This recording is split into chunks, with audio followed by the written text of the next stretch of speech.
Good morning, good afternoon, or good evening, my beautiful hot messes. My name is Mistress Lavender, and today I'm reading The Art of Seduction by Robert Greene. I'm on page 34, and I'm reading The Coquette. But before I begin, make sure to like, comment, and subscribe, and turn your post notification on. Let's begin. The ability to delay satisfaction is the ultimate art of seduction. While waiting, the victim is held in thrall.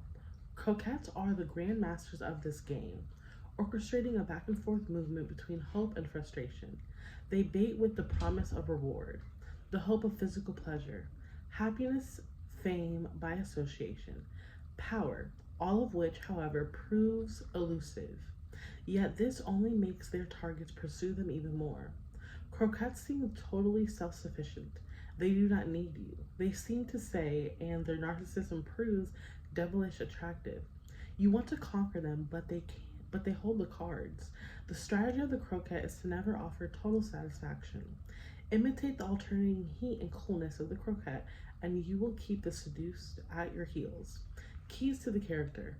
According to the popular concept, croquettes are consummate teases, experts at arousing desire through a provocative appearance or an alluring attitude. But the real essence of croquettes is in fact their ability to trap people emotionally and to keep their victims at their clutches long after that first titillation of desire. This is the skill that puts them in the ranks of the most effective seducers. To understand the peculiar power of the croquette, you must first understand a critical property of love and desire. The more obviously you pursue a person, the more likely you are to chase them away.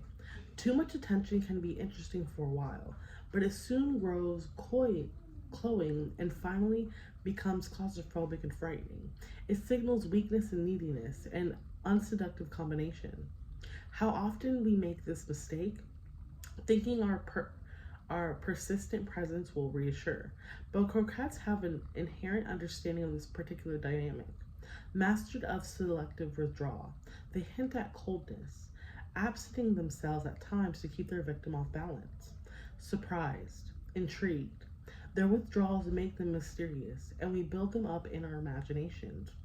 A bout of distance engages the emotions further.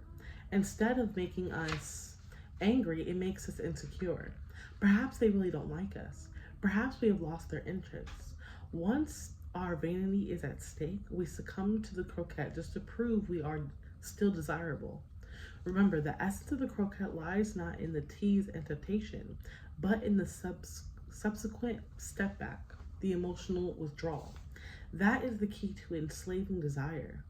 Croquettes are not emotionally needy.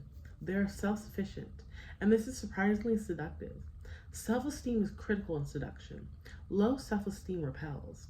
Confidence and self-sufficiency attracts. The less you seem to need other people, the more likely others will be drawn to you.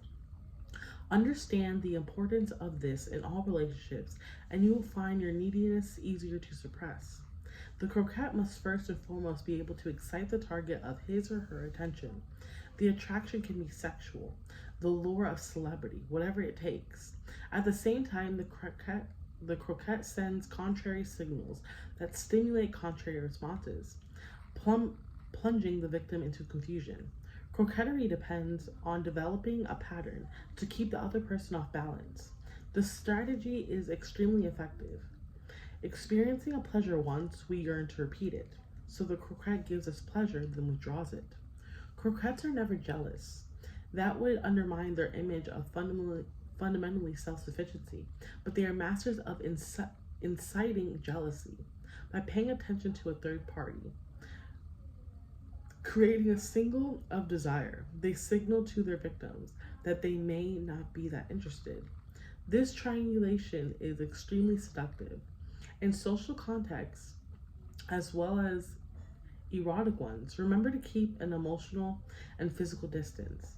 This will allow you to cry and laugh on command. Project self-sufficiency, and with such detachment, you will be able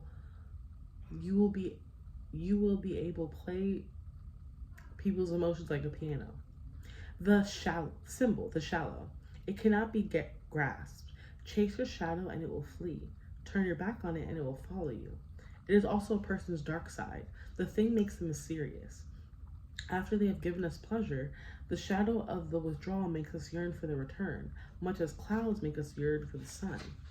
I'm stopping there on page 38 for next episode. But thank you so much for joining me. Again, my name is Mistress Lavender. I'm reading The Art of Seduction by Robert Greene. And yeah, let me know what you're reading or if you're reading the same book as me. Bye. I'll see you next episode at 38.